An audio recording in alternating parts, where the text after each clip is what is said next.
Novels for ever میں خوش آمدید۔ ناول شروع کرنے سے پہلے آپ لوگوں سے گزارش ہے کہ چینل کو سبسکرائب کیجیے اور اس ویڈیو کو لائک کیجیے اور اپنی رائے سے ضرور آگاہ کیا کریں۔ تو چلیے سٹارٹ کرتے ہیں مالا کی 7 ایپیسوڈ کے پارٹ نمبر 2 کو۔ زیاد کو کمپین کی وجہ سے کچھ دن لاہور میں رکنا پڑ گیا۔ دبئی جانے سے پہلے وہ ان سے ملنے مبین منزل آیا تھا۔ معید اس کا پہلے ہی معترف تھا، اب اس کی نظروں میں زیاد کی عزت مزید بڑھ گئی تھی۔ وقت بھی چائے لے آئی۔ ماں نے اپنے زمانے کا کوئی قصہ شروع کر دیا۔ زیاد دھیمی آواز میں مسکرا کے ان کے قصوں میں اضافہ کیے گیا۔ ماہی کی طرح اسے بھی سب رشتہ داروں کا علم تھا۔ مالا اور معید ہنستے ہوئے سنتے گئے۔ وہ دونوں رشتہ داروں کی خبر رکھنے کے معاملے میں ایک جیسے تھے۔ اب اجازت چاہوں گا۔ اس کی فلائٹ کا وقت قریب تھا۔ وہ گھڑی دیکھتے ہوئے اٹھا تو نہ جانے کیوں اس کا دل اداس ہوا۔ جب بھی آیا کرو ہم سے ضرور ملا کرو۔ وہ ماں کے سامنے جھکا تو وہ اس کے سر پہ ہاتھ رکھتے ہوئے تاکید کرنے لگی۔ اپنی امی کو سلام دینا، امی کے لیے دعا کیجیے گا، ان کے کچھ ٹیسٹ کروائیں، رپورٹ کا انتظار ہے۔ کچھ تھا اس کے لہجے میں، کچھ اداس، کچھ پریشان۔ کچمالا چونکی، دل بری طرح دھڑکا۔ ایک اور ماں؟ نہیں، تمہاری ماں بہت نیک ہے زیاد، اس نے اپنے سسرال اور خاندان سب کی بہت خدمت کی ہے، اللہ تعالیٰ اس کو تکلیف نہیں دے گا، وہ ٹھیک ہو جائیں گی۔ ماں ٹھیک کہہ رہی ہیں، ہم آنٹی کے لیے دعا کریں گے۔ وہ اسے چھوڑنے پہنچ تک آئی۔ وہ کچھ مضطرب لگ رہا تھا۔ زیاد وہ ٹھیک ہو جائیں گی، اس نے اس کا چہرہ دیکھ کے تسلی دی۔ وہ دونوں پورچ کی دھوپ میں کھڑے تھے، کمپنی کی کار ساتھ کھڑی ان کی منتظر تھی۔ وہ ٹھیک نہیں ہوں گی، زیاد نے دھیرے سے نفی میں سر ہلایا۔ اس کی آنکھ کا کنارہ بھیگا ہوا تھا۔ ڈاکٹرز کو بلڈ کینسر کا شعبہ ہے۔ اس نے بے اختیار سینے پہ ہاتھ رکھا۔ ایک اور ماں؟ ان کو شاید خود بھی علم ہے کہ ان کے پاس زیادہ وقت نہیں ہے، وہ جلد از جلد میری شادی کرنا چاہتی ہیں۔ وہ دھوپ میں آنکھوں کی پتلیاں سکیڑے کار کو دیکھتے ہوئے کہہ رہا تھا۔ ماؤں کے لیے کچھ نہ کچھ کرنا پڑتا ہے زیاد، ان کی بات مان لے، کوئی اچھی لڑکی ملے تو شادی کر لے۔ وہ زخمی سا مسکرایا۔ میں عام سا انسان ہوں کشمالا، مجھے عام سی لڑکی ہی ملے گی، مل جائے تو اس کو کھونا مت۔ حلق میں کچھ پھنسا گیا، کیا اس نے غلطی کر دی تھی؟ زیاد نے اسمات میں سر ہلا دیا، پھر وہ چلا گیا اور وہ کتنی دیر اس جگہ کو دیکھتی رہی۔ سلیم گیٹ بند کرنے لگا جب اسے مالا باجی کی آواز آئی۔ اس نے ماتھے پہ ہاتھ کا چھجا بنا کے دیکھا۔ تم اتنی دھوپ میں کیا کر رہے ہو یہاں؟ شلوار قمیض والا پٹھان بچہ کمر پہ ہاتھ رکھ کے شرماتا ہوا اندر داخل ہوا۔ وہی مسکرا کے اسے آتے دیکھے گئی، یہاں تک کہ وہ اس کے سامنے آ گیا۔ کیا چھپا رکھا ہے؟ اس نے دونوں ہاتھ آگے کیے، ان میں موتیوں کے گجرے تھے۔ آپ کی امی کے لیے۔ وہ ہنس دی، پھر اس کی ہتھیلیوں سے گجرے اٹھائے اور ناک کے قریب لے جا کے سونگا۔ خوشبو نے دھوپ اور گرمی کا احساس غائب کر دیا۔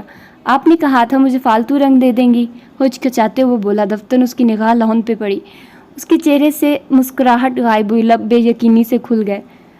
آپ کے گھر میں موتیے کا پودا لگا ہوا ہے باجی؟ اس نے شوق کے عالم میں کشمالا کو دیکھا۔ وہ بے اختیار ہنس دی۔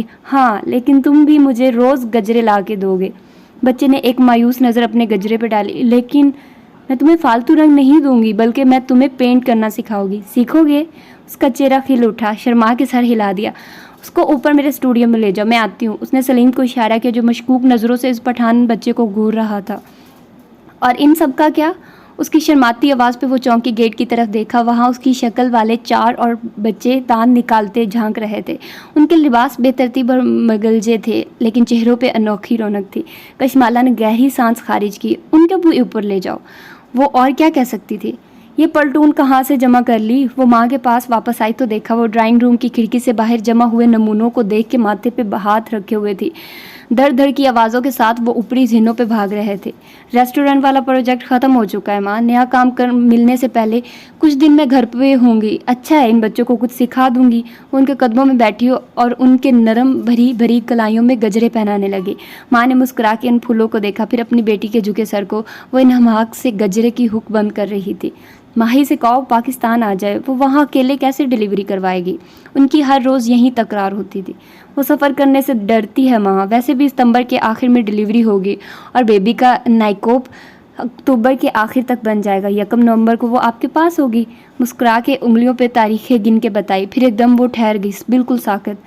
آپ کی ماں کے پاس 6 ماہیں، آپریشن کروائیں یا نہ کروائیں؟ وہ ڈاکٹر وورا کی آواز کسی کھائی سے آتی سنائی دی۔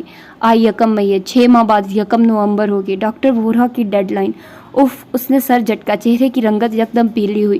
پھر ماں کو دیکھا، اب وہ تندرست ہو رہی تھی، کل ہی MRI کروایا تھا۔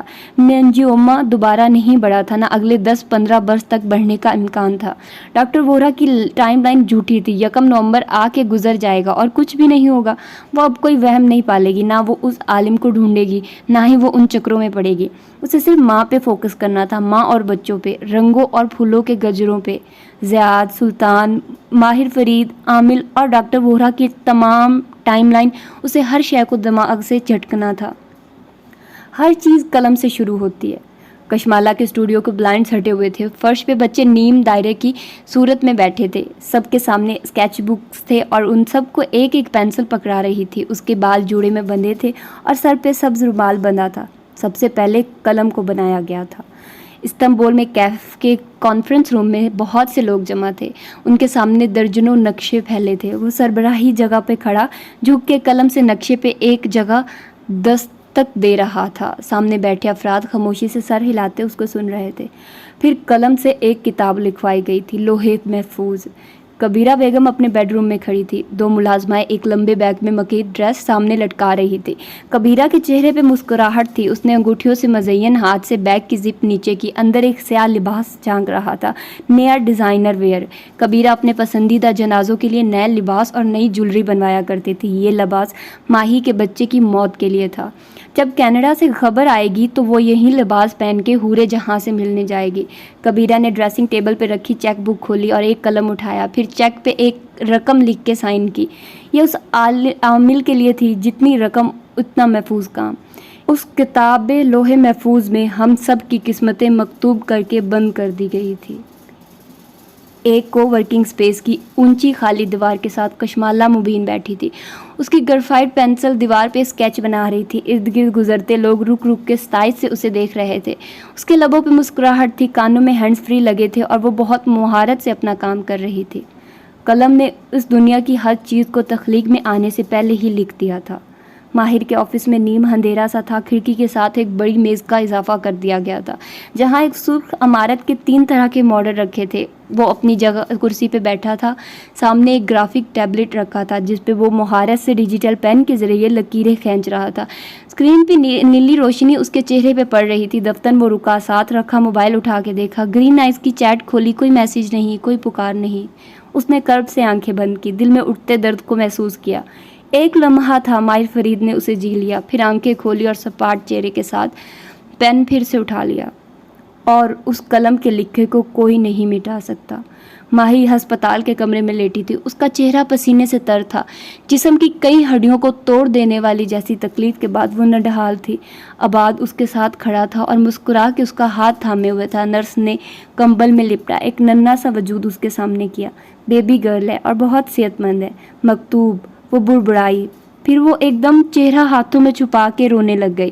وہ ہنس بھی رہی تھی اور وہ رو بھی رہی تھی۔ انسان کو قلم بہت دیر سے ملا تھا، اسے ادریس علیہ السلام نے سب سے پہلے استعمال کرنا شروع کیا تھا۔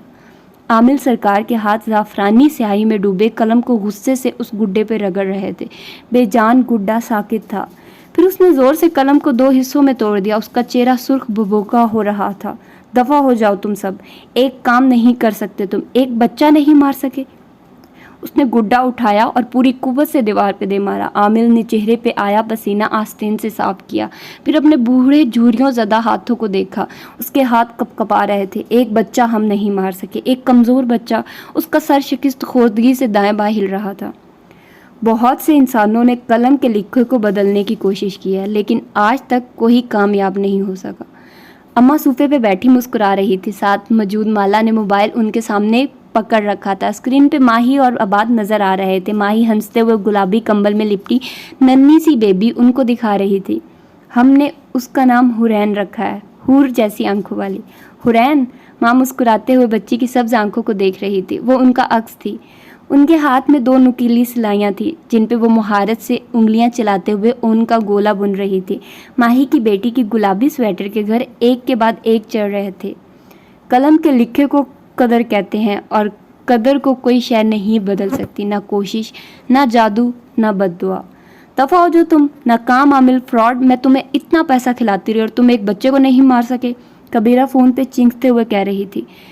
بی بی ہم نے 40 دن کا چلہ کاٹا، لیکن کبیرہ نے زور سے موبائل دیوار پہ دے مارا۔ وہ دیوار کے ساتھ ٹیک لگائے فرش پہ بیٹھی تھی۔ مسلسل رونے کے باعث اس کی آنکھوں کا سارا کاجل بہہ گیا تھا اور اب وہ سیاہ اور متورم ہو رہی تھی۔ انہوں نے ایک نظر وارڈروب کے ساتھ آویزہ ڈیزائنر ڈریس پہ ڈالی، پھر گھٹنوں پہ رکھا ایک فوٹو فریم دیکھا جسے وہ کافی دیر سے پکڑے ہوئے تھی۔ اس میں ایک چھوٹے بچے کی تصویر مسکرا رہی تھی، گورا چٹا خوبصورت بچہ۔ کبیرہ نے تصویر کے چہرے پہ ہاتھ پھیرا، آنسو پھر سے بہنے لگے۔ قدر کو صرف ایک شے تبدیل کر سکتی ہے، وہ ہے دعا۔ زیاد ایک ڈاکٹرز کلینک میں بیٹھا تھا، اس کا چہرہ زرد اور جھکا ہوا تھا۔ ڈاکٹر میکانکی انداز میں قلم سے پیڈ پہ کچھ لکھ رہا تھا، پھر اس نے سر اٹھا کے زیاد کو دیکھا اور افسوس سے نفی میں سر ہلا دیا۔ زیادہ سے زیادہ 1 سال ہے ان کے پاس۔ ایک آنسو زیاد کی آنکھ سے نکلا اور اس کے سانولے چہرے پہ گرتا گیا۔ اس نے اس بات میں سر ہلا دیا۔ 1 سال؟ وہ بڑبڑایا۔ دعا نیچے سے اوپر جاتی ہے اور قدر اوپر سے نیچے آتی ہے۔ جو زیادہ طاقتور ہو فتح اس کی ہوتی ہے۔ کشمالہ نرمی سے ماں کا ہاتھ تھامے کھڑی تھی، وہ سہج سہج کے قدم اٹھا رہی تھی۔ وہ مسکرا کے انہیں اگلا قدم رکھنے کے لیے کہہ رہی تھی، پھر اس نے ان کا ہاتھ چھوڑ دیا۔ ماں نے بے چینی سے اسے دیکھا۔ کچھ نہیں ہوگا، اب آپ خود چلیں گی بغیر سہارے کے۔ وہ چند قدم پیچھے ہٹی۔ ماں نے جھجکتے ہوئے ایک قدم رکھا، پھر دوسرا۔ بنا سہارے کے وہ دھیرے دھیرے اپنے پیروں پہ چلنے لگی تھی۔ مالا مسکراتے ہوئے انہیں اپنے قریب آتے دیکھ رہی تھی۔ اس کی آنکھوں سے آنسو بہہ رہے تھے اور لب مسکرا رہے تھے۔ قلم کے لکھے کا ایک وقت ہوتا ہے، اس وقت سے نہ پہلے کچھ ملتا ہے نہ بعد میں۔ ہر انسان کو اپنا وقت پورا کرنا ہوتا ہے۔ ماہی اور آباد کے سفید لاؤنج میں ایک کاٹ رکھا تھا جس میں کمبل میں لپٹی ننھی گڑیا سو رہی تھی۔ ماہی کچن سنک پہ نل کھولے کھڑی پانی سے برتن گزار رہی تھی۔ جب گھنٹی بجی اس نے ہاتھ پونچھے اور پردہ ہٹا کے گلاس ڈور کھولا۔ سردی کی ایک لہر اندر آئی۔ کوریئر بوائے نے ایک قلم اس کی طرف دستخط کے لیے بڑھایا۔ اس نے ناسمجھی سے اس کے ٹیپ پہ دستخط کیے، پھر اپنے نام آیا لفافہ لیے اندر آئی۔ کپ کپاتے ہاتھوں سے اسے چاک کیا۔ اندر ایک نائکوپ تھا، حرین آباد کا نائکوپ۔ ماہی نے بے اختیار چینخ روکنے کے لیے منہ پہ ہاتھ رکھ لیا۔ آنکھوں سے آنسو بہنے لگے۔ ہور ہور وہ بھاگتی ہوئی کاٹ میں لپٹی بچی تک آئی۔ تمہارا نائکوپ آ گیا بیبی، اب ہم پاکستان جا سکتے۔ اوہ میرے اللہ، ہم ماں کے پاس جا سکتے ہیں۔ اس کی آنکھوں سے زاروں قطار آنسو بہ رہے تھے۔ اس نے ایک نظر دیوار پہ لگے کیلنڈر کو دیکھا۔ آج 28 اکتوبر تھی۔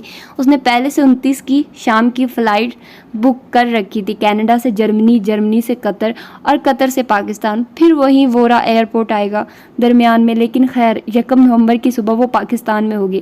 وہ 1 سال سے ماں سے نہیں ملی تھی، لیکن ان کی بیماری کی یہ آخری 6 ماہ 6 سال پہ محیط تھے۔ اب بالآخر تکلیف ختم ہونے والی تھی۔ وہ اپنی ماں سے ملنے جا رہی تھی۔ ہر انسان اس قلم کے لکھے کا پابند ہے، اسے اپنا مکتوب وقت پورا کرنا ہی ہے۔ 1 نومبر کی صبح ایک خوبصورت خواب سے ہوئی تھی۔ کشمالہ کی آنکھ آہستہ سے کھلی، اس نے پلکیں جھپکائی، اس کے لبوں پہ مسکراہٹ تھی۔ آج بند آنکھوں کے دوسری طرف کوئی ڈراؤنا خواب نہیں آیا تھا۔ آج اس نے خوبصورت ایک پیارا خواب دیکھا تھا۔ وہ چند لمحے اپنے خواب کو سوچتی رہی، نہ جہانے اس کا کیا مطلب تھا۔ پھر فجر کی اذان پہ اس کی توجہ بھٹکی۔ بیڈ پہ حرکت ہوئی تو اس نے کوہنی کے بل پہلو بدلا۔ ماں پیر بستر سے اتارتی دکھائی دے رہی تھی، ساتھ ہی وہ سو کے اٹھنے کی دعا پڑھ رہی تھی۔ جاگ گئی؟ اس نے مسکرا کے ان کی پشت کو دیکھ کے پوچھا۔ وہ سائڈ ٹیبل کا سہارا لے کر اٹھ کھڑی ہوئی۔ ہاں، لیکن آج میں فجر کے بعد سوؤں گی۔ انہوں نے گھڑی دیکھی۔ مالا مسکرا دی۔ ماں فجر کے بعد نہیں سوتی تھی، لیکن آج صبح ماہی نے پہنچنا تھا۔ وہ اس کے استقبال کے لیے پوری طرح سے تازہ دم ہونا چاہتی تھی۔ سوچ رہی ہوں اب تمہارا کمرہ چھوڑ کے اپنے کمرے میں منتقل ہو جاؤں۔ جب وہ باتھ روم سے وضو کر کے نکلی تو یوں ہی کہنے لگی، کیوں؟ تم ڈسٹرب ہوتی ہوگی نا بیٹے۔ وہ گلے آستین نیچے کر رہی تھی۔ وہ بے اختیار ہنس دی۔ 6 ماہ بعد خیال آیا کہ میں ڈسٹرب ہوتی ہوں گی؟ صاف صاف کہیے، آپ کی فیوریٹ بیٹی آ رہی ہے اور آپ اس کے کمرے میں شفٹ ہونا چاہتی ہیں۔ مالا جانتی تھی ماہی کے سامنے موعد اور وہ بہت پیچھے چلے جائیں گے۔ وہ ایسی ہی تھی، آئے گی اور چھا جائے گی۔ وہ محض مسکرا دی، پھر سفید دوپٹہ سر پہ لپیٹا اور بیڈ کے کنارے پہ بیٹھی۔ دوپٹہ کانوں کے پیچھے اڑسا، چند سفید بال باہر کو جھانکنے لگے۔ مالا نے ان کے بالوں کی سفیدی کو دیکھتے ہوئے اوہ میں لب گول کیے۔ ماہی کے آنے سے پہلے آپ کا ہیئر ڈائی لگا دوں گی، ورنہ وہ بہت بولے گی۔ کانوں کو باری باری چھوا۔ ماں نے ہلکے سے ہنس کے سر جھٹک دیا۔ ان کو نماز پڑھتے چھوڑ کے وہ باہر چلی گئی۔ باہر ابھی اندھیرا تھا۔ جب وہ واپس آئی تو ہاتھ میں موتیوں کے پھولوں کی ٹوکری تھی۔ ماں نے سلام پھیرا اور چہرہ اٹھا کے دیکھا۔ ٹیبل لیمپ کی روشنی میں ان کی سبز آنکھوں کے گرد جھریاں صاف دکھائی دیتی تھی۔ ماہی دوحہ پہنچ گئی ہوگی؟ وہ ساتھ ساتھ زیر لب اذکار پڑھ رہی تھی۔ جی، کہہ رہی تھی بہت کوشش کی کہ کہیں اور سے اچھی فلائٹ مل جائے، لیکن اس کا ناپسندیدہ ایئرپورٹ پھر سے درمیان میں آ گیا۔ مالا نے موتیے کے پھول ان کی سائڈ ٹیبل پہ رکھے۔ میں اب سوؤں گی بیٹے۔ وہ سیدھی ہونے لگی تھی جب ماں نے اپنا جھریوں زدہ ہاتھ اس کے ہاتھ پہ رکھا۔ اس نے مسکرا کے انہیں دیکھا، وہ بھی مسکرائی، کچھ کہنے کے لیے لب کھولے لیکن پھر خاموش رہی اور اپنا ہاتھ ہٹا دیا. نہ جانے کیا کہنے لگی تھی. یوں ہی اپنا خواب یاد آیا. آپ آرام کریں, میں آج آپ کے نئے کپڑے نکلواتی ہوں. ماہی کو اپنی ماں ٹپ ٹاپ پسند ہے, ہیئر ڈائی بھی کیجیے گا اور میک اپ بھی. وہ الماری کی طرف آئی اور اس کو کھول کے ان کے کپڑے دیکھنے لگی. جب سے ماں بیمار ہوئی تھی موہد اور مالا کی ساری توجہ ان کی صحت پہ تھی. خوراک, دوائیاں, ان کے نئے کپڑے بہت بنوائے تھے. خیر ماہی آ رہی ہے نا, وہیں کرے گی یہ کام. ماں آپ کے لیے چائے بنوا دوں؟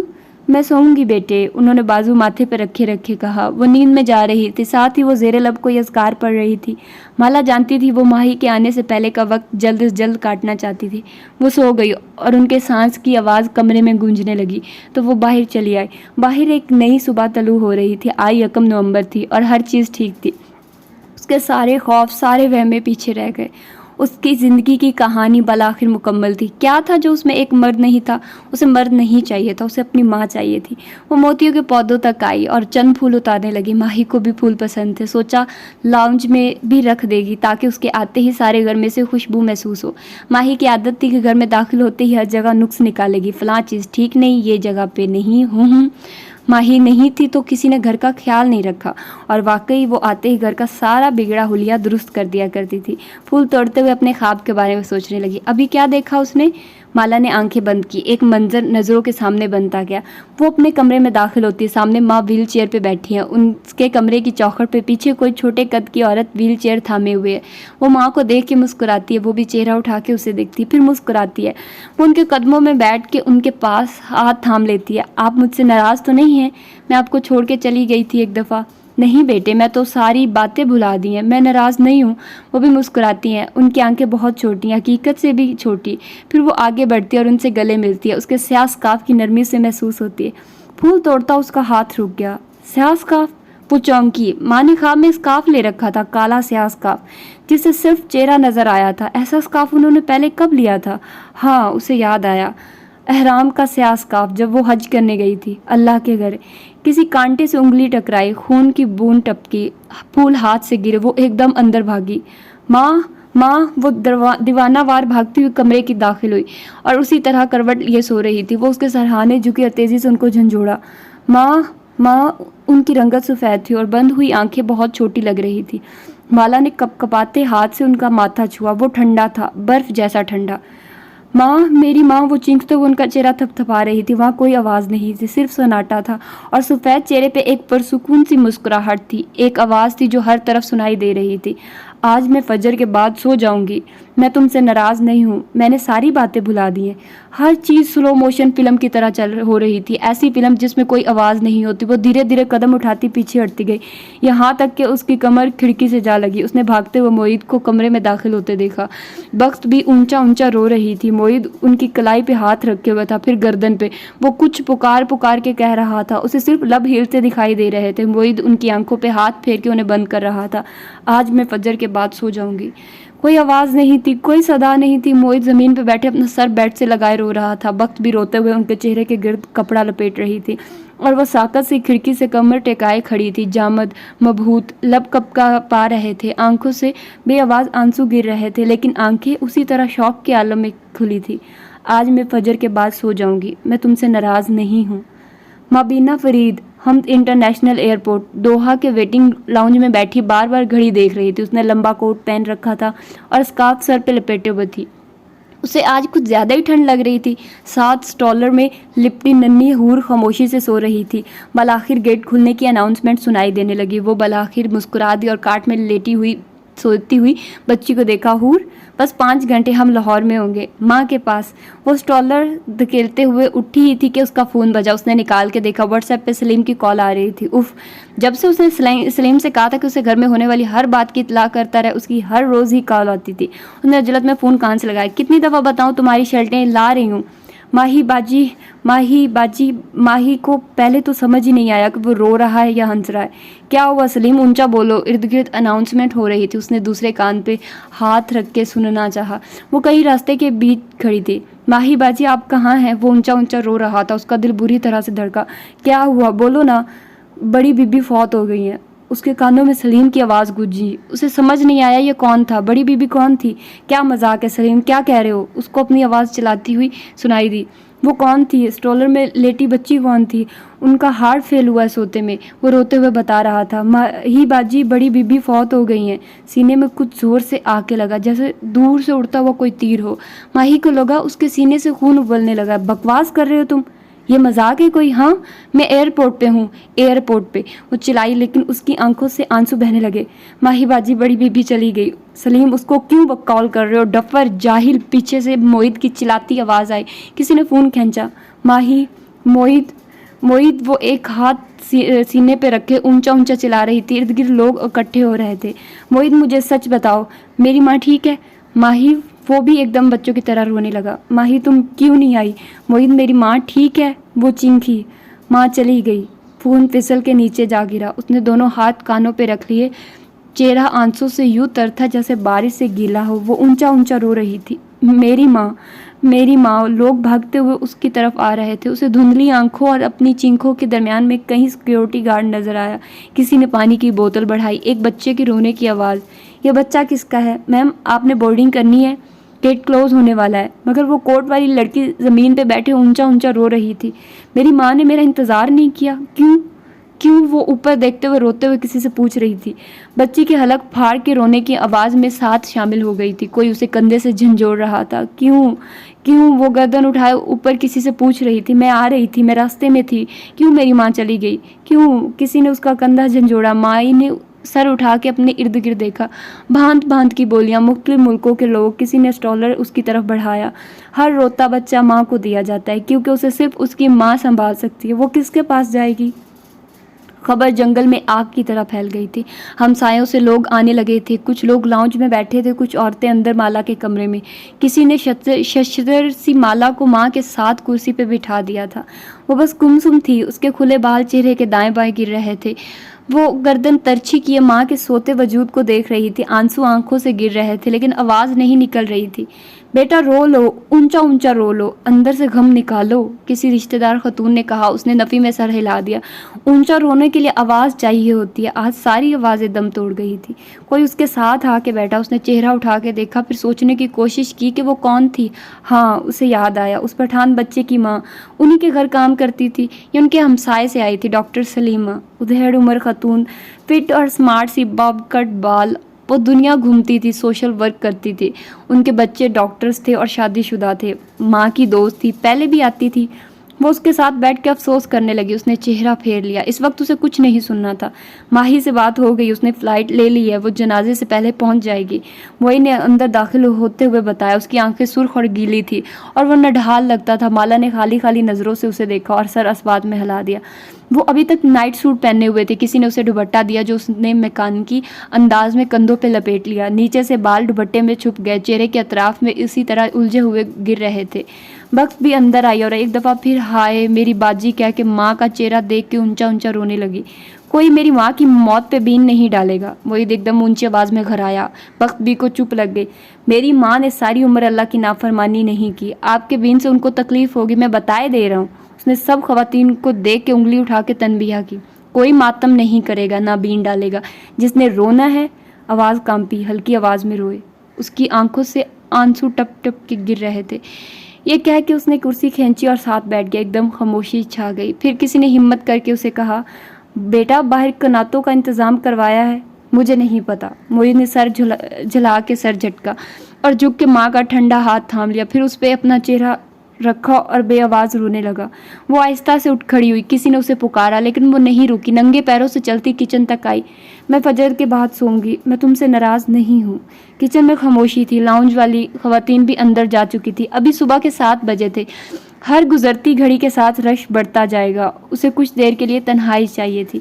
وہ خالی کچن کاؤنٹر پہ آ بیٹھی، چپ گمسم، آنسو اسی طرح بہہ رہے تھے۔ اس نے چاہا کہ کھل کے رو لے، اونچا اونچا، بھلے بین ہی ہو، ماتم ہی ہو، لیکن آواز نہیں نکلی۔ لب کھولے ہی تھے کہ سچ اے شوق کشمالہ۔ ہیل کی ٹک ٹک کی آواز پہ وہ چونکی، چہرہ اٹھا کے دیکھا، ڈاکٹر سلیمہ وہیں چلی آ رہی تھی۔ ان کے باب کٹ بھورے بال بلو ڈرائی سے سیٹ تھے، کلف لگا دوپٹہ سر پہ تھا۔ مالا نے بے چینی سے پہلو بدلا۔ وہ اس وقت اکیلے ہونا چاہتی تھی۔ میں کچھ دیر میں جانے والی ہوں، میری نیو یارک کی فلائٹ ہے۔ انہوں نے اپنی ایپل واچ دیکھی، پھر اس کو دیکھا جو لاتعلق سی کھڑی تھی. تم ابھی شوق میں ہو. یہ گریف کی پہلی اسٹیج ہوتی ہے. مجھے گریف کی ساری اسٹیجز معلوم ہیں آنٹی, ساری اسٹیجز ختم ہو گئی ہیں. اس نے قلب سے آنکھیں بند کی. میری ماں کے ساتھ سب ختم ہو گیا. کیا واقعی؟ وہ اس کے عین سامنے آ رکی. کمان جیسے ابرو اٹھا کے پوچھا. کشمالہ نے بھیگی آنکھیں کھولی. آج میری اور میری ماں کی کہانی ختم ہو گئی. گرم گرم پانی آنکھوں سے گرنے لگا. کشمالہ میں وہیں آ رہی ہوں, آپ بیٹھیے. اس نے رخ پھیر لیا. وہ یہاں اکیلے ہونا چاہتی تھی, یہ پیچھے کیوں آ گئی تھی؟ میری ماں کی ڈیتھ کو 40 سال ہو گئے. تب میں شاید 21 برس کی تھی. آپ کو پانی دوں؟ وہ چہرہ موڑ کے گلاس الٹ پلٹ کرنے لگی. شاید پانی لبوں سے لگے تو وہ خاموش ہو جائے, اسے خاموشی چاہیے تھی. میں اس وقت تم سے چھوٹی تھی, وہ کاؤنٹر کے ساتھ کونی رکھ کے کھڑی کہہ رہی تھی. اس نے بے چینی سے پہلو بدلا. وہ اپنی ماں کی موت کا بتا رہی تھی. کینسر ہوا تھا انہیں. مالا ادھر ادھر دیکھنے لگی. اسے دلچسپی نہیں تھی, وہ اکیلے ہونا چاہتی تھی, ہر چیز سے دور, فرار. یہی اس کا ڈیفینس میکنزم تھا. میری ماں کی موت کے بعد میری ایک سرجری تھی. میرے ہارٹ میں ایشو تھا. میں ذرا کسی کو کال کر لوں کناتوں کے لیے. اس نے ادھر ادھر دیکھا. موبائل کہاں تھا؟ اف, وہ انہیں یہاں سے کیسے ہٹائے؟ سرجری سے پہلے جب انہوں نے مجھے اوٹی میں لٹایا تو جیب میں موبائل نائٹ سوٹ کی جیب میں تھا. اس نے کپاتے ہاتھوں سے موبائل نکالا اور کسی کو کال ملانے لگی. کس کو؟ اسے خود نہیں معلوم تھا. بس وہ چاہتی تھی کہ وہ خاموش ہو جائے, شاید اس نے احساس ہو جائے کہ وہ نہیں سن رہی. وہ ابھی تک کچھ کہہ رہی تھی. مالا کپاتی انگلیوں سے نظر مرانے لگی. اسکرین پہ آنسو ٹپ ٹپ گرنے لگے. دوسری طرف رنگ ٹون جا رہی تھی. ڈاکٹر سلیمہ اور رنگ ٹون کی آواز آپس میں گڑبڑ ہونے لگی. اس روز مجھے ایک راز معلوم ہوا. کسی خواب کسی کیفیت میں کشمالہ نے چہرہ اٹھایا. فون والا ہاتھ نیچے گر گیا. رنگ ٹون سنائی نہیں دے رہی تھی. وہ بس ان کی آنکھوں میں دیکھ رہی تھی, حیران عجیب آنکھوں سے.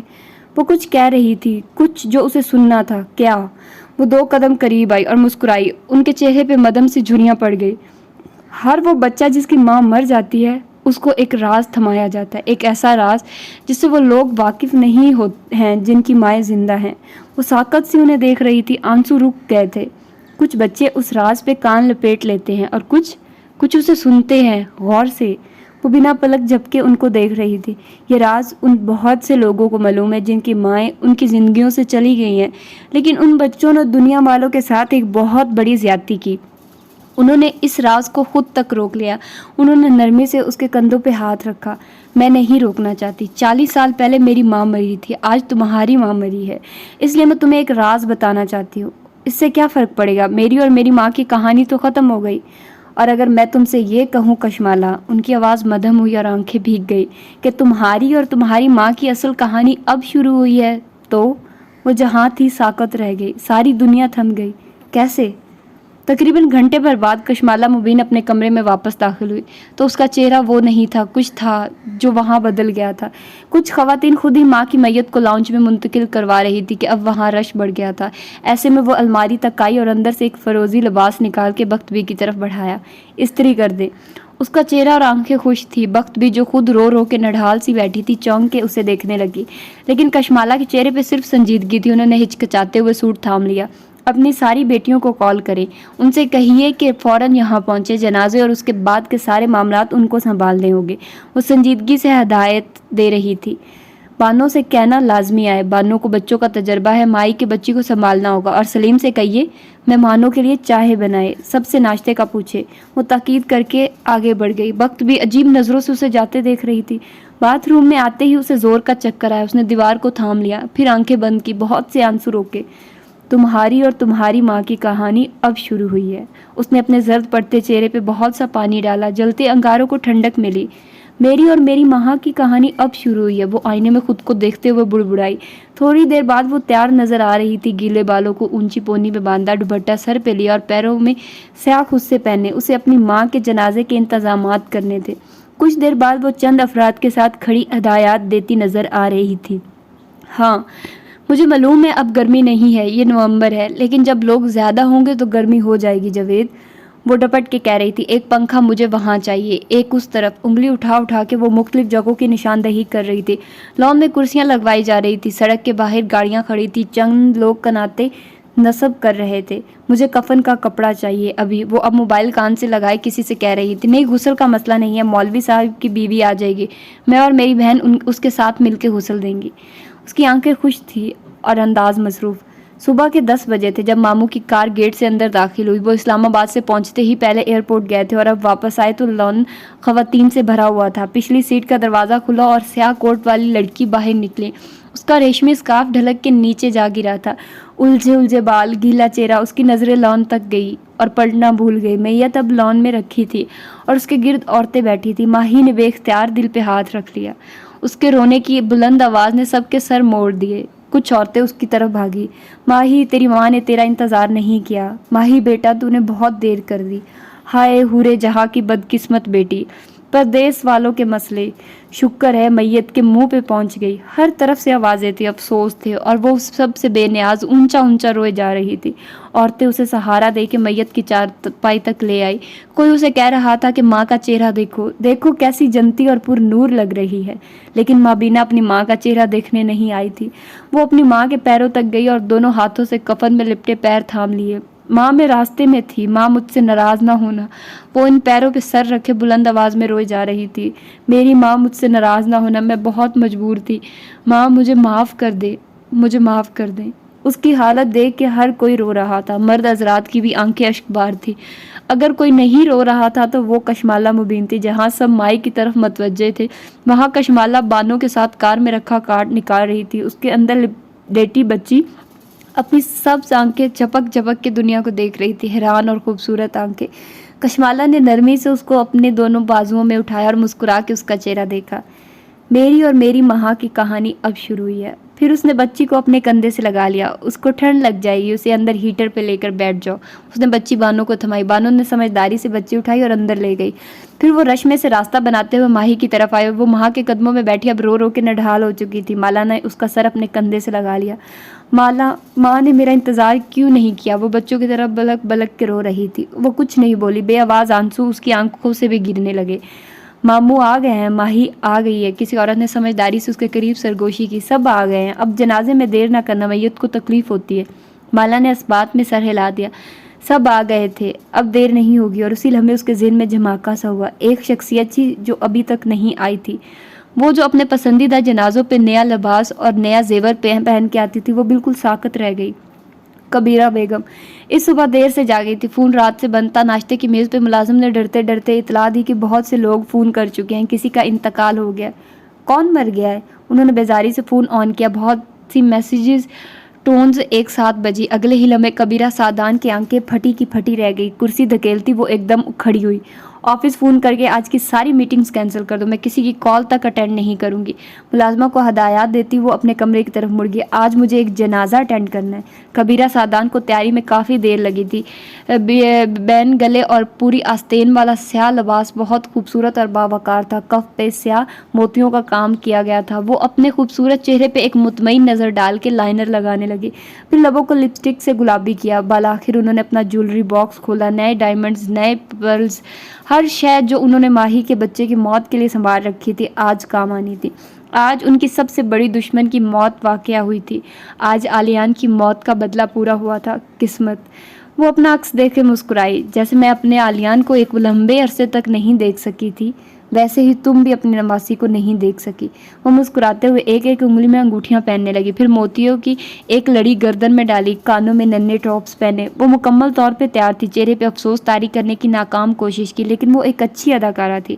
وہ وہاں پہنچتے پہنچتے تک اپنے چہرے کو ہمدردی اور افسوس سے بھر لیں گی۔ انہیں جنازے سے عین آدھا گھنٹہ پہلے پہنچنا تھا۔ یہ میت کے گھر والوں کے لیے سب سے زیادہ تکلیف دہ وقت ہوتا ہے اور اس وقت انہیں سب سے زیادہ سکون ملے گا۔ انہوں نے عامل کے نمبر پہ کال ملائی اور فون کان سے لگا لیا۔ مجھے ایک تعویذ چاہیے، ابھی اسی وقت، وہ ہدایات دیتے ہوئے کہہ رہی تھی۔ کشمالہ اپنے کمرے میں فون کان سے لگائے دائیں بائیں ٹہل رہی تھی۔ کھانا کم نہیں پڑنا چاہیے، اوکے؟ سختی سے کہہ کے اس نے فون رکھا۔ ماہی جو بیڈ پہ بیٹھی اپنی بچی کو فیڈ کروا رہی تھی بے یقینی سے اسے دیکھنے لگی۔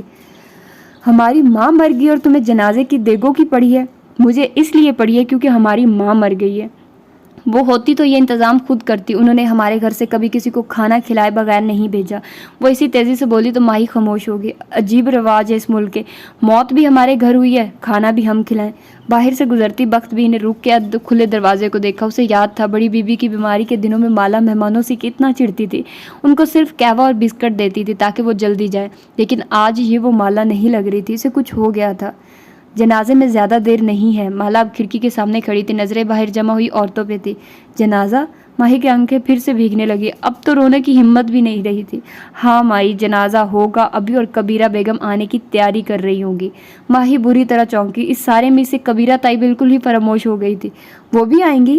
وہ بے یقینی سے بولی، اور پھر اسے یاد آیا جیسے نور جہاں خالہ کی ڈیتھ پہ آئی تھی، نیا جوڑا، نئی جولری۔ اس کا چہرہ سرخ ہونے لگا۔ نہیں، اگر وہ آئیں گی تو میں ان کا منہ نوچ لوں گی، میں ان کو جان سے مار ڈالوں گی۔ ان کے جادوؤں نے میری ماں کو مار دیا۔ کسی کے جادو نے ہماری ماں کو نہیں مارا ماہی۔ وہ سینے پہ بازو لپیٹے کھڑکی سے باہر دیکھ رہی تھی۔ فیروزی دوپٹے کے حالے میں اس کا چہرہ پرسوچ لگ رہا تھا۔ ان کا جادو ٹوٹ چکا تھا، ہماری دعا سے، ہماری پڑھائیوں سے۔ ٹیومر ختم ہو گیا تھا۔ ان کی موت ہارٹ فیل ہونے سے ہوئی ہے۔ وہ ایسے ہی لکھی تھی 1 نومبر کو، وہ مکتوب تھی، ٹیومر ہوتا یا نہ ہوتا۔ مگر انہوں نے جادو کیے تھے، اپنی کوشش کی تھی۔ یہ ایسا جرم ہے جس کی FIR بھی نہیں کروا سکتے ہم۔ اس نے گود میں لیٹی حور کو دیکھا، وہ اب سو چکی تھی۔ ہم کتنے بے بس ہیں مالا، ہم ان کے خلاف کچھ بھی نہیں کر سکتے۔ اب وہ ہمارے سامنے آئیں گی، روتا چہرہ بنا کر ہم سے ہماری ماں کا افسوس کریں گی، میری بیٹی کی مبارکباد دیں گی، وہ تنفر سے کہہ رہی تھی جب مالا دھیرے سے بولی، اور وہ تعویذ ڈالیں گی۔ ماہی دھک سے رہ گئی۔ تعویذ؟ جیسے نور جہاں خالہ کی ڈیتھ پہ انہوں نے کیا تھا۔ اس نے پلٹ کے ماہی کو دیکھا، اس کا چہرہ بے تاثر سا تھا۔ بھول گئی؟ میں نہیں بھولی۔ کفن میں تعویذ ڈالنے والا جادو؟ ماہی بڑبڑائی، تاکہ مردے کے پیچھے اس کا سارا خاندان تباہ ہو جائے۔ ماہی نے بے بسی سے سر دونوں ہاتھوں میں گرا لیا۔ لیکن ہم کیا کریں؟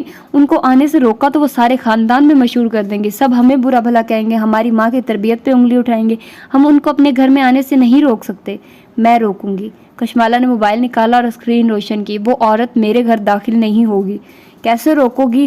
پولیس کھڑو کر گی باہر، تماشا ہوگا مالا، تم تماشے کے بغیر ان کو نہیں روک سکتی۔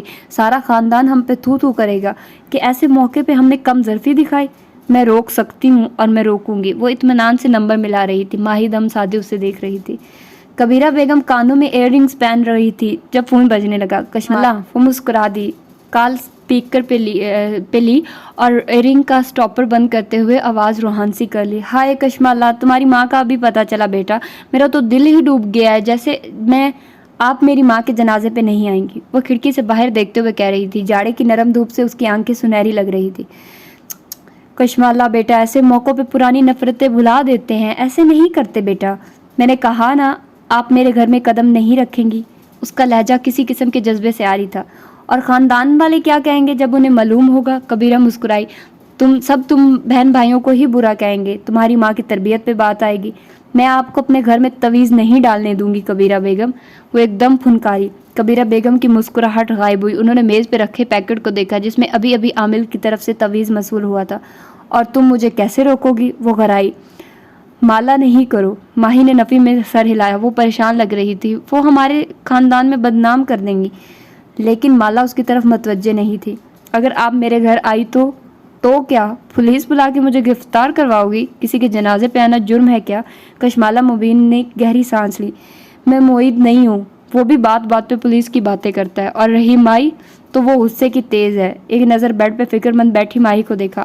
آپ کو دیکھ کے شاید وہ آپ پہ حملہ کر دے، لیکن کبیرہ بیگم، میں ماہی نہیں ہوں، میں مالا ہوں۔ مجھے صرف ایک کام کرنا آتا ہے۔ کبیرہ غور سے اس کو سن رہی تھی۔ اور وہ ہے رنگ کرنا۔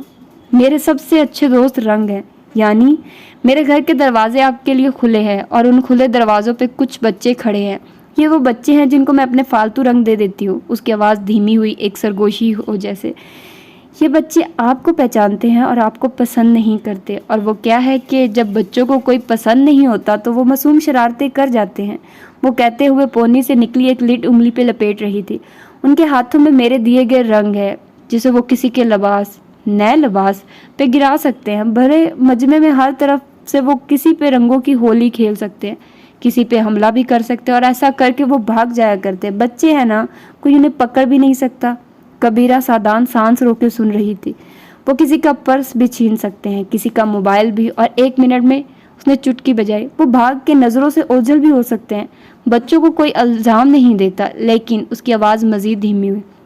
لیکن اس عورت کا کیا ہوگا جو دن میں کئی بار اپنے ہاتھ دھوتی ہے، جو اپنی شخصیت پہ ایک داغ برداشت نہیں کرتی، جس کا لباس بے شکن ہوتا ہے؟ اگر ایسی کسی عورت پہ کسی بچے نے غلطی سے کچھ گرا دیا تو وہ کیا کرے گی؟ کیا وہ بڑے خاندان کے سامنے یہ اذیت برداشت کرے گی؟ دوسری جانب بالکل خاموشی تھی۔ اور جس وقت یہ ہوگا ہم 3 بہن بھائی اپنے ماں کے جنازہ اٹھا رہے ہوں گے، کون ہمیں الزام دے گا؟ بلکہ ہم تو ہر رشتہ دار سے کہیں گے کہ پلیز کبیرہ تائی کو کال کریں، ان سے کہیے کہ جنازے پہ ضرور آئیے، کوئی ہم پہ شک نہیں کرے گا، نہ کوئی ان بھاگ جانے والے بچوں کو پکڑے گا، فیصلہ آپ کا ہے۔ کال منقطع ہو گئی تھی، ماہی کے لب ابھی تک کھلے ہوئے تھے۔ کبیرہ تائی کو OCD ہے؟ وہ اس کی طرف مڑی اور سپاٹ انداز میں بتانے لگی، وہ اپنے اوپر ایک چھینٹ بھی برداشت نہیں کر سکتی۔ وہ نہیں آئیں گی، میں نے کہا تھا نا، میں انہیں روک سکتی ہوں۔ ماہی نے مکانکی انداز میں سر ہلا دیا۔ کیا تم نے واقعی بچوں کو اس کام پہ کھڑا کیا ہے؟ مالا نے جواباً کھڑکی کی جانب اشارہ کیا۔ ماہی کی نظریں اس طرف اٹھی۔ گیٹ کے ساتھ مرد حضرات کے آگے پیچھے چند بچے ٹہل رہے تھے۔ مالا تمہیں کیا ہو گیا ہے؟ وہ باہر جا رہی تھی جب ماہی نے اسے پکارا۔ وہ چوکھٹ پہ سے پلٹی اور اس کا چہرہ دیکھا۔ جب ماں مر جاتی ہے تو کچھ بچے ڈہ جاتے ہیں اور کچھ، اس نے بہت سے آنسو اندر ہی اندر اتار دیے، کچھ بڑے ہو جاتے ہیں، اپنی ماں جتنے بڑے۔ یہ کہہ کے وہ رکی نہیں، دروازہ بند کر کے باہر نکل گئی۔ یہ نومبر کے ابتدائی دنوں کی ایک صبح تھی جو استنبول پہ خزاں کی ٹھنڈی ہوا لیے اترے تھی۔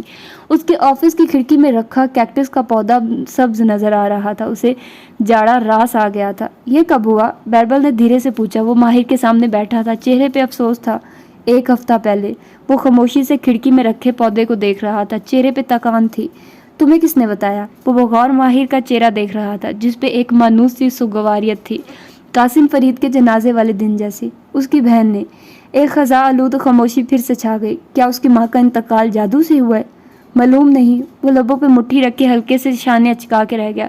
لیکن موت مکتوب ہوتی ہے بیربل بے، یعنی جس کو دنیا میں آنا ہے اسے کوئی روک نہیں سکتا، اور جس کو جانا ہے اسے بھی کوئی نہیں روک سکتا۔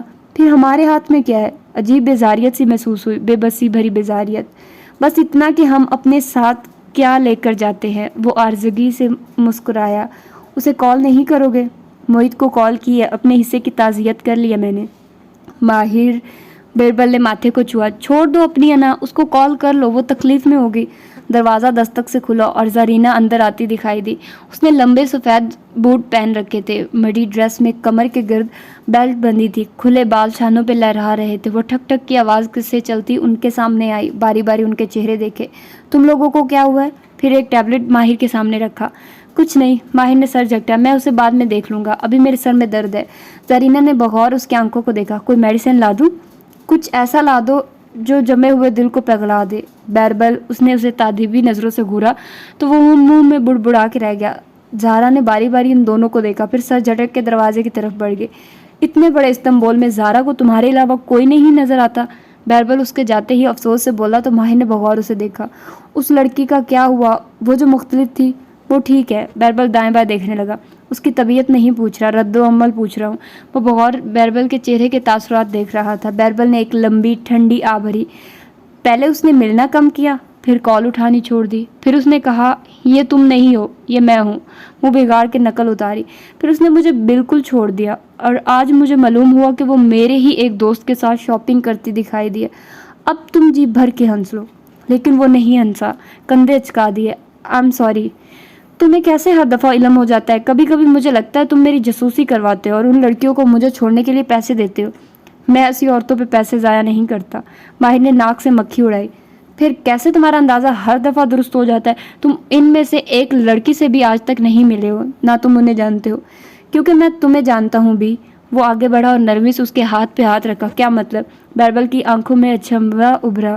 خود سوچو بھی، ہمیشہ تمہیں ہی ٹاکسک لڑکیاں کیوں ملتی ہیں؟ کیا میں ٹاکسک ہوں؟ ماہر نے نفی میں سر ہلایا۔ تم ایک اچھے انسان ہو، لیکن تمہیں ایک جیسی لڑکیاں کیوں ملتی ہیں؟ اس کسوٹی کو تمہیں خود ہی حل کرنا ہے۔ تھوڑی دیر کے لیے ایک الجھن بھری خاموشی چھا گئی، پھر بیربل اٹھ کھڑا ہوا۔ اسے کال کر لو ماہر، موبائل جیب میں ڈالتے ہوئے اس نے تاکید کی۔ ماہر نے اس بات میں سر ہلا دیا، بولا کچھ نہیں۔ بیربل کے جانے کے بعد بہت دیر بعد اس نے انٹر کام اٹھایا۔ میرے لیے ایک اس ویک اینڈ پر لاہور کی فلائٹ بک کروا دو۔ وہ اب میز پہ رکھی ایک سینٹیڈ کینڈل کے گرد انگلی پھیر رہا تھا، نظریں اس کے جلے کے سیاہ ہوئے دھاگے پہ جمی تھی۔ مبین منزل کی خاموشی ہر گزرتے دن کے ساتھ بڑھتی جا رہی تھی۔ اس رات وہ گمسم سی صوفے پہ بیٹھی تھی۔ آج اس نے گلابی لباس پہ سفید دوپٹہ اوڑھ رکھا تھا۔ آنکھیں آج بھی سیاہ تھی اور وہ گود میں رکھے موبائل پہ جمی تھی۔ ماں کی تصویر اس نے وال پیپر پہ لگا رکھی تھی اور اب دھیرے دھیرے اپنی انگلی ان کے چہرے پہ پھیر رہی تھی۔ کیا مصیبت ہے؟ اس کو برف کیوں نہیں آتا؟ سامنے کمرے میں ٹہلتی ماہی ننھی حور کو کندھے سے لگائے جھنجھلا کے کہہ رہی تھی۔ 1 گھنٹے سے کمر پہ ہاتھ پھیر رہی ہوں، برف ہی نہیں آ رہا۔ چڑچڑے انداز میں اس کا ہاتھ بچی کی کمر پہ تیزی سے چلنے لگا۔ تھپ تھپ۔ مالا نے چہرہ اٹھا کے اسے دیکھا، پھر واپس فون کو دیکھنے لگی۔ برف ڈکار نہیں آئے گا تو پھر سے دودھ نکال دے گی، اچھا عذاب ہے۔ ماہی نے تیزی سے بچی کو نیچے لٹایا اور اس کے اوپر جھکی۔ مسئلہ کیا ہے تمہارا؟ کیوں نہیں آتا تمہیں برف؟ نوکر ہوں میں تمہاری جو سارا دن تمہیں تھپکتی رہوں؟ اس نے دونوں ہاتھوں سے بچی کو جھنجھوڑا۔ بچی کے ہونٹ رونے کی صورت میں بنے مابینہ کی تیویاں مزید چڑھ گئی۔ آواز نہ آئے مجھے تمہاری۔ اس نے کھینچ کے ایک تھپڑ اس کے کندھے پہ مارا۔ بچی ایک دم اونچی آواز میں رونے لگی۔ اف، رونا بند کرو۔ اس نے دوبارہ ہاتھ بڑھائے کہ اس کو جھنجھوڑ دے، لیکن اس کی کلائی راستے میں زور سے کسی نے پکڑ لی۔ ماہی نے چونک کے سر اٹھایا۔ مالا اس کا ہاتھ جکڑے اس کے سر پہ کھڑی تھی۔ میری بات کان کھول کے سنو مابینہ مبین، اگر تمہارا ہاتھ دوبارہ اس بچی پہ چلا تو میں اس کو یہاں سے لے کر چلی جاؤں گی اور تم اس کی شکل دیکھنے کے لیے بھی ترسو گی، آئی سمجھ؟ ایک جھٹکے سے اس کی کلائی چھوڑی۔ ماہی کے کندھے ڈھیلے پڑے، آنکھوں میں نمی ابھر آئی۔ بچی اب حلق پھاڑ کے رونے لگی تھی۔ میں کیا کروں؟ اس کو برف کیوں نہیں آ رہا؟ وہ اپنی سرخ کلائی سلا رہی تھی۔ مالا دھیرے سے اس کے سامنے بیٹھی، اس کے بھرے بھرے چہرے پہ رت جگہ کی تھکاوٹ تھی۔ تم بیبی کو قصوروار سمجھتی ہو؟ تمہیں لگتا ہے سب اس کی وجہ سے ہوا ہے؟ ماہی نے گلابی پڑتی آنکھیں اٹھائیں۔ سب اس کی وجہ سے ہوا ہے؟ اس دن کے لیے لوگ اولاد مانگتے ہیں کیا؟ اس تنفر بھری آنکھوں سے روتی ہوئی بچی کو دیکھا۔ اس کی وجہ سے میں اپنی ماں سے نہیں مل سکی، اس کی وجہ سے۔ بانو بھاگتی ہوئی آئی اور روتی ہوئی بچی کو اٹھا لیا۔ ماں کی زندگی اتنی ہی لکھی تھی، مگر میں نہیں آئی مالا، میں کیوں نہیں آئی؟ اس کی وجہ سے۔ وہ روتے ہوئے بانو کے ہاتھ میں موجود بچی کی طرف اشارہ کر رہی تھی۔ میں نے اس کو اپنی ماں کے اوپر ترجیح دی، اس کی وجہ سے ہوا ہے سب۔ مل گئی مجھے اولاد، یہی چاہیے تھا مجھے۔ میری ماں چلی گئی۔ وہ پھوٹ پھوٹ کے رونے لگی۔ سب کہتے ہیں ماہی بد نصیب ہے، ماں کی خدمت نہیں کر سکی، جو آتا ہے یہی کہتا ہے۔ کیا میں بد نصیب ہوں مالا؟ مالا نے نرمی سے اس کی سرخ کلائی تھامی، پھر اس کا ہاتھ سلایا۔ جو بچے اپنی مجبوریوں کی وجہ سے ماں باپ کے آخری وقت میں ان کے ساتھ نہیں ہوتے، وہ بد نصیب نہیں ہوتے مائی، بس یہ ان کے نصیب میں نہیں ہوتا۔ اس نے نرمی سے ماہی کے چہرے پہ آئے آنسو پونچھے۔ ماہی باجی، جب میرا شوہر میرے اوپر ہاتھ اٹھاتا تھا تو آپ کتنا برا مانتی تھی؟ بانو روتی ہوئی بچی کو چپ کرواتے ہوئے کہہ رہی تھی۔ وہ اپنا غصہ میرے اوپر نکالتا تھا اور آپ اس بچی پہ نکال رہی ہیں، یہ کوئی بات ہے بھلا؟ بانو باقاعدہ برا مان کے بچی کو لیے باہر چلی گئی۔ مجھے سمجھ میں نہیں آتا کہ میں اس کو کیسے سنبھالوں۔ کوئی کہتا ہے سر پہ بٹھاؤ، کوئی کہتا ہے ایسے اٹھاؤ۔ ماں ہوتی تو بتاتی کہ کیا کرنا ہے۔ صرف اتنا کرو کہ حور کو قصوروار سمجھنا چھوڑ دو۔ تم ایسے اللہ کی ناشکری کر رہی ہو، ماں پہ کبھی برداشت نہ کرتی ہے۔ وہ اسے سمجھا رہی تھی۔ ماہی نے بھیگی آنکھوں سے اس کا چہرہ دیکھا، جیسے کچھ ٹٹول رہی ہو۔ تم اتنی کمپوزڈ کیسے ہو؟ کیونکہ میں کچھ ایسا جانتی ہوں جو تم نہیں جانتی۔ ماہی کے آنسو ٹھہر گئے۔ تم مجھ سے شیئر نہیں کرو گی؟ کروں گی، جب تمہارے آنسو رکیں گے اور تمہاری نظر دیکھنے کے قابل ہوگی۔ ماہی ٹکر ٹکر اس کا چہرہ دیکھنے لگی۔ وہ دونوں کب سے ایک دوسرے کے راز رکھنے لگ گئی تھی۔ مالا باجی، بانو کی چھوٹی بہن نے اندر جھانکا۔ مہمان آئے ہیں، وہ جو باہر کے ملک میں رہتے ہیں۔ مالا کی گردن تیزی سے مڑی۔ کون؟ کیف؟ نہیں، وہ زیاد صاحب کی امی۔ اس کی اٹکی سانس جاری ہوئی، کندھے ڈھلک گیا۔ وہ ماہی کو دیکھے بنا اٹھ کھڑی ہوئی، جو بہت غور سے اسے دیکھ رہی تھی۔ کیف؟ تم نے کہا کیف؟ مالا اس کی طرف نہیں پلٹی۔ منہ سے نکلا تھا مگر ذہن سے نہیں نکلا۔ مالا نے جواب نہیں دیا۔ وہ آگے بڑھ گئی۔ زیاد اسے روز ہی میسج کرتا تھا، وہ آ نہیں سکا تھا، لیکن اس نے کہا تھا کہ امی کچھ دن بعد آئیں گی۔ مالا نے منع بھی کیا تھا کہ ان کو سفر نہ کرنے دے، لیکن اس نے بتایا کہ جب سے انہوں نے حور آنٹی کے ڈیتھ کی خبر سنی ہے، وہ بہت غمگین رہنے لگی ہے۔ نگینہ بیگم کو دیکھ کے اسے دھچکا سا لگا۔ وہ بہت کمزور اور بیمار لگ رہی تھی، چہرہ زرد ہو چکا تھا۔ ہاتھ میں اسٹک تھی جس کے سہارے چلتی تھی۔ سفید براق دوپٹہ چہرے کے گرد پھیلائے وہ اسے دیکھ کے مسکرائی۔ ان کا چہرہ آج بھی مالا کو ہمیشہ جیسا پر نور لگا تھا۔ آپ کی طبیعت ٹھیک ہے؟ کچھ دیر بعد وہ دونوں بہنیں ان کے ساتھ بیٹھی تھی۔ ماہی بھی انہیں دیکھ کے فکر مند ہوئی تھی۔ بس بیٹا، اب تو اگلے سفر کی تیاری ہے۔ انہوں نے مسکرا کے اسے دیکھا تو وہ ایک دم اندر تک ہل گئی۔ ماہی بھی جلدی سے بولی، اللہ نہ کرے، اللہ آپ کو سلامت رکھے۔ وہ اپنے اب بانو کو دیکھ رہی تھی جو حور کو اٹھائے ہیٹر کے سامنے بیٹھی تھی۔ اس کو گھٹی دی ہے؟ ماہی نے لب کاٹے۔ نہیں، عباد کو پسند نہیں تھا کہ کوئی اس کے منہ میں ہاتھ دے، لیکن میں نے سوچا تھا پاکستان آ کے ماں کے ہاتھوں سے۔ اس کی آواز بھیگ گئی، سر جھکا لیا۔ بچی کو مجھے دو اور جاؤ تم شہد لے کر آؤ۔ بانو نے حور کو ان کے نحیف بازوؤں میں دیا، انہوں نے اسے اٹھایا اور کندھے سے لگایا۔ ایک دم بچی کو ڈکار آ گیا۔ ماہی نے بے یقینی سے چہرہ اٹھا کے دیکھا، وہ بھی ایسے ہی کر رہی تھی، مگر یہ کیسے؟ پھر انہوں نے پیار سے اس بچی کو اپنے گھٹنے پہ بٹھا لیا۔ ننھی حورین کا رونا بالکل ختم ہو گیا، وہ ایک دم پرسکون ہو گئی۔ بانو شہد لے کر آئی تھی، انہوں نے اپنے انگوٹھے سے ذرا سا شہد لے کر چٹایا، بچی نے مزے سے وہ کھا لیا۔ ماہی کے آنسو پھر سے بہنے لگے۔ تمہاری ماں نہیں ہے تو کیا ہوا بیٹا، مائیں بھی سانجھی ہوتی ہیں۔ اب میری بات سنو۔ وہ پیار سے ماہی کو دیکھ کے اسے سمجھانے لگی، اس کا سر یوں کندھے سے لگاؤ گی اور ایسے کمر پہ ہاتھ پھیرو گی تو اسے ڈکار آئے گا، اور جب اس کو سلایا کرو تو کپڑے سے باندھا کرو۔ مجھے لگتا ہے اس پہ ظلم ہو رہا ہے، کیسے باندھوں؟ نہیں بیٹا، ظلم نہیں ہے، ورنہ بچہ نیند میں اٹھ کے ڈر جاتا ہے۔ ایسے کرو، ململ کا دوپٹہ لو۔ اور ماہی ان کے ساتھ صوفے پہ بیٹھی تھی اور وہ اس کو سمجھا رہی تھی۔ وہ آہستہ آہستہ بولتی تھی، تھوڑی تھوڑی دیر بعد سانس چڑھ جاتا تھا۔ وہ ٹھیک نہیں تھی۔ مالا اپنی سیٹ پہ بیٹھی خاموشی سے ان کو دیکھتے ہوئے سوچ رہی تھی، کیا نگینہ بیگم اس عامل کا اگلا شکار تھی؟ یہ کیسا کھیل تھا جس میں ماؤں کی قربانی دینا لازم تھی؟ کیا زیاد بھی اپنی ماں کو کھو دے گا؟ آپ پاکستان خیریت سے آئی ہیں؟ اس کی توجہ ان کی باتوں کی طرف مبذول ہوئی۔ ماہی ان سے کچھ پوچھ رہی تھی۔ بس بیٹا، زیاد کی پھپھو کے ہاں اس کی بات پکی کرنے لگی ہوں، وہ بامشکل مانا ہے۔ میری زندگی کا اب کوئی بھروسہ نہیں، سوچ رہی ہوں اگلے ماہ شادی کر دوں اس کی۔ کشمالہ نے پوری بات غور سے سنی، پھر پیروں میں پہنے سیاہ خود سے دیکھے، دل کو ٹٹولا۔ وہاں کچھ نہیں تھا، کوئی شوق، کوئی صدمہ، کوئی دکھ نہ تھا۔ ماہی صحیح کہتی تھی، وہ بدل گئی تھی۔ سرکار کی آنکھیں بند تھی اور جسم چوکڑی کی صورت میں ساکت نظر آ رہا تھا۔ اس کا سر اسبات میں ہل رہا تھا جیسے اس کے کان کسی کی بات سن رہے ہوں۔ ایک دم اس نے آنکھیں کھولی، چہرے پہ تعجب ابھرا اور پھر بے یقینی۔ نہیں، اسے پاکستان نہیں آنا چاہیے۔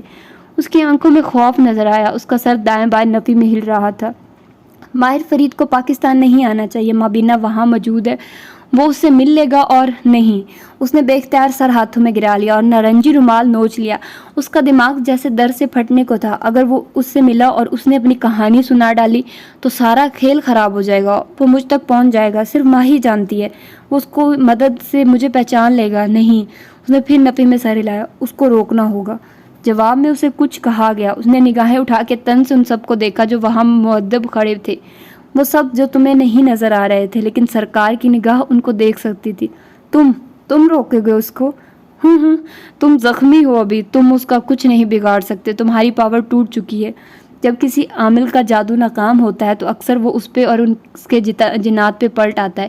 یہ چیز اس کے جنات کو کمزور کر دیتی ہے اور وہ اگلے کہیں ماہ کسی پہ جادو کرنے کے لائق نہیں رہتے۔ انہیں اپنی پاور مجتمع کرنے کے لیے چند ہفتے یا مہینے لگتے ہیں۔ پاور کا لفظ پاکستان اور انڈیا کے جادوگر اپنی روحانی طاقت کے لیے استعمال کرتے ہیں۔ مابینہ کی بیٹی نے تمہاری پاور توڑ دی تھی، ہمیں یہ کام کسی انسان سے کروانا ہوگا۔ سرکار نے اپنا اسمارٹ فون نکالا اور اسکرین روشن کی۔ اس کا انگوٹھا کانٹیکٹ لسٹ نیچے کرتا گیا۔ وہاں کئی ملکوں کے لوگوں کے نمبر ان کے شہر کے نام کے ساتھ محفوظ تھے، یہ سب اس کے کلائنٹس تھے۔ اس نے استنبول کی لسٹ نکالی، کہیں ناموں پہ انگلی روکی لیکن پھر نفی میں سر ہلایا۔ بالآخر ایک نام پہ اس کی آنکھیں چمکی، اس نے کال ملائی اور فون کان سے لگایا۔ مجھے تم سے کام ہے، اس کی آواز سرگوشی جیسی تھی۔ حکم کرے سرکار۔ ایک آدمی کو مارنا ہے لیکن ایکسیڈنٹ سے، اسے بچنا نہیں چاہیے اور یہ کام آج ہی ہونا چاہیے۔ اس کا نام ماہر فرید ہے، ہم تمہیں اس کی تفصیلات بھیج رہے ہیں۔ اس نے موبائل رکھا اور مطمئن نگاہوں سے ان سب کو دیکھا جنہیں صرف اس کی آنکھیں دیکھ سکتی تھی۔ کہا نا، یہ انسان کے کرنے کا کام ہے۔ طمانینت کی ایک لہر اس کے سارے وجود پہ پھیلتی گئی۔ مبین منزل پہ رات اتری تو لان کی بتیاں روشن ہونے لگی۔ اب کوئی نہیں تھا جو پوچھتا کہ پودوں کو پانی لگایا نہیں، یا ہر نماز پہ آواز دے کر کہتا کہ نماز پڑھ لو۔ گھر میں بہت سے لوگ تھے اور پھر بھی خاموشی تھی۔ ماہی بیرونی زینے چڑھتی اوپر آئی تو اسٹوڈیو کے بند دروازے کے پیچھے سے روشنی جھلک رہی تھی۔ اس نے دروازے پہ دستک دی، پھر اسے کھولا۔ سامنے مالا فرش پہ بیٹھی تھی، اس کے بالوں کا ملگجا سا جوڑا بندھا تھا اور اس کے گرد بہت سے کاغذ بکھرے تھے۔ ماہی تحیر سے یہ سب دیکھتی اندر آئی۔ موئن نے کھانا کھا لیا؟ وہ سر جھکائے ایک کاغذ پہ تیز تیز پینسل پھیر رہی تھی۔ بچہ نہیں ہے، کھا لے گا خود ہی۔ ماہی کی متعجب نظریں دیواروں کا سفر کر رہی تھی، وہاں بھی چند کاغذ چپسا تھے۔ ماں کو اس کے کھانے کی ہمیشہ فکر ہوتی تھی، ہمیں بھی کرنی ہے ماہی۔ تم کیا کر رہی ہو؟ ماہی دائیں بائیں گھوم کے اس بات سب کو دیکھ رہی تھی۔ ان کاغذوں پہ الفاظ تحریر تھے، اس کے خوابوں میں نظر آنے والی علامتیں، وہ جیسے گزشتہ چند ماہ میں ہونے والے واقعات کا ایک نقشہ تھا، تاریخوں کے ساتھ۔ میں نقطے ملا رہی ہوں۔ وہ سر جھکائے کاغذ پہ پینسل رگڑ رہی تھی۔ جب آخری دفعہ میں نے اس عامل کا اسکیچ بنانے کی کوشش کی تھی اس نے مجھے ڈرایا تھا اور میں ڈر گئی. اب نہیں ڈروں گی. وہ بالکل پرسکون تھے. ماہی دھیرے سے اس کے ساتھ زمین پہ بیٹھی کشن کا سہارا لیا. مگر مالا تم کہتی ہو کہ ماں جادو سے نہیں. آواز بھیگ گئی. میری ماں جادو سے نہیں مری. ہاں ان کی موت لکھی تھی جیسے قتل ہونے والوں کی لکھی ہوتی ہے, لیکن قاتل کو معافی نہیں ملتی. اس نے چہرہ اٹھا کے ماہی کو دیکھا تو اس پہ کچھ ایسا تھا جو اتنے دنوں میں پہلی دفعہ اسے نظر آیا تھا. اس عامل کے جادوئے نے میری ماں کو 6 ماہ میں بہت تکلیف دی ہے. مجھے کئی ماہ ہراساں رکھا. اب اور نہیں. اس نے دیواروں کی طرف اشارہ کیا. میں اس عامل کو ڈھونڈوں گی اور اس کو ہائر کرنے والے کو بھی, اور پھر میں اس سے اپنی ماں کی ہر تکلیف کا انتقام لوں گی. لیکن ہم اسے کیسے ڈھونڈیں گے؟ ہم اس کے بارے میں کچھ بھی نہیں جانتے. 2 باتیں ہم جانتے ہیں. اس نے انگلیوں کی وی بنا کے دکھائی. جب اس نے مہندی کے فنکشن میں مجھ پہ حملہ کیا تھا تو میری گردن سے خون نکلا تھا. مجھے اس کے ہاتھ سے کچھ چبھا تھا. یعنی وہ عامل ایک خاص قسم کی انگوٹھی پہنتا ہے جس کا پتھر نوکیلا ہے اور وہ اسے اندر کی طرف موڑے رکھتا ہے.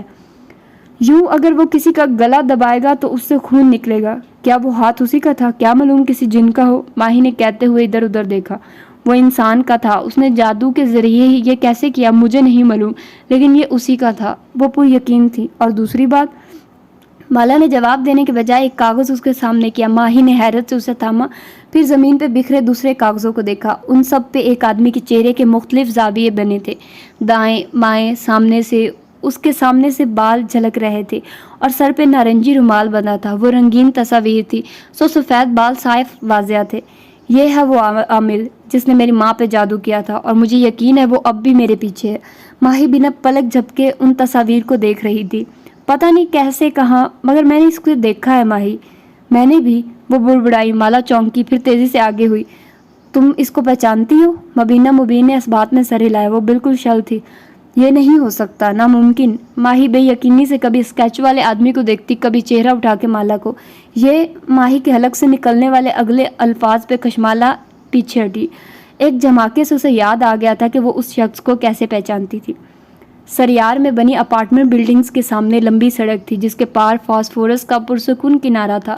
کارنش پہ فٹ پاتھ بنا تھا جہاں فاصلے پہ بینچ رکھے تھے. رات گہری ہو چکی تھی. کچھ لوگ بینچوں پہ بیٹھے تھے, کچھ ساتھ ٹہل رہے تھے, کچھ سودا سلف کے شاپر اٹھائے تیز چلتے جا رہے تھے. ایسے میں ماہر سر جھکائے جیبوں میں ہاتھ ڈالے دھیرے دھیرے قدم اٹھا رہا تھا. اس کا ذہن کہیں الجھا تھا. بال ماتھے پہ بکھرے تھے اور شیو آج زیادہ ہی بڑی ہوئی تھی. وہ جب سے آفس سے آیا تھا طبیعت مزمحل سی ہو رہی تھی. اپارٹمنٹ میں گھٹن ہونے لگی تو وہ نیچے آ گیا. سامنے کہیں کشتیاں کھڑی تھی اور کہیں موسیقی گونج رہی تھی. دفتن وہ رکا, موبائل روشن کیا. اسکرین کی نیلی روشنی اس کے چہرے پہ پڑنے لگی. اس نے مطلوبہ چیٹ کھولی, ایک چیٹ جسے وہ کئی دفعہ کھول چکا تھا, جیسے وہ کئی دفعہ کھول کے بند کر چکا تھا. کی پیڈ پہ انگلیاں چلنے لگی. چند الفاظ لکھے, پھر مٹا دیے. سر جھٹک دیا. وہ مالا سے نہیں مبینہ سے ملنے جا رہا تھا. کیا کر لے گی وہ؟ زیادہ سے زیادہ غصہ کرے گی, چلائے گی, دیکھتے ہیں. بڑبڑاتے ہوئے وہ آگے بڑھ گیا. اس کی اپارٹمنٹ بلڈنگ سڑک کے سامنے تھی. سڑک پار کرنے سے پہلے عادتاً دائیں بائیں دیکھا. کوئی کار اس وقت نہیں گزر رہی تھی. قریب میں ایک سیاہ رنگ کی SUV کھڑی تھی. وہ سڑک پہ آگے بڑھا. ایسا ہی ذہن کے کسی خانے میں ایک خیال ابھرا. وہ 1.5 میل کی واک کے بعد اپارٹمنٹ واپس آیا تھا. یہ SUV کافی دیر سے اس کے قریب نظر آ رہی تھی. اس کی لائٹس بجھی ہوئی تھی لیکن انجن آن تھا. اس نے قدم آگے بڑھائے. پھر جو ہوا وہ 3 سیکنڈ کے اندر ہوا. ایک دم سیاہ SUV کے ٹائر چرچرائے. وہ پوری رفتار سے آئی. ماہر فرید نے گردن اس طرف گھمائی. قدموں نے حرکت کی لیکن تب تک بہت دیر ہو چکی تھی. سیاہ کار پوری قوت سے اس سے ٹکرائی اور زن سے آگے نکل گئی. آس پاس شور بلند ہوا. بہت سے لوگ اس طرف بھاگے جہاں سڑک کنارے ایک آدمی اوندے منہ گرا ہوا تھا. ساتھ اس کا موبائل چکنا چور ہوا پڑا تھا اور خون کا ایک تالاب تھا جو اس کے گرد جمع ہو رہا تھا. تو یہ تھا مالا کی 7th ایپیسوڈ کا 2nd اور لاسٹ پارٹ. آئی ہوپ آپ لوگوں کو اچھا لگا ہوگا. پلیز مجھے نیچے کمنٹس میں اپنی رائے سے آگاہ کیجیے گا, اور اگر آپ لوگ چاہتے ہیں کہ میں کوئی اور اچھا کسی اور کیٹیگری کا ناول پڑھوں تو مجھے ضرور آگاہ کیجیے. میں ضرور آپ لوگوں کو وہ سناؤں گی اور بتاؤں گی. اوکے, ملتے ہیں انشاءاللہ اگلے پارٹ میں, مطلب اگلی ایپیسوڈ کے پارٹ میں. تو اپنا بہت سارا خیال رکھیے گا, مجھے دعاؤں میں یاد رکھیے گا. اللہ حافظ.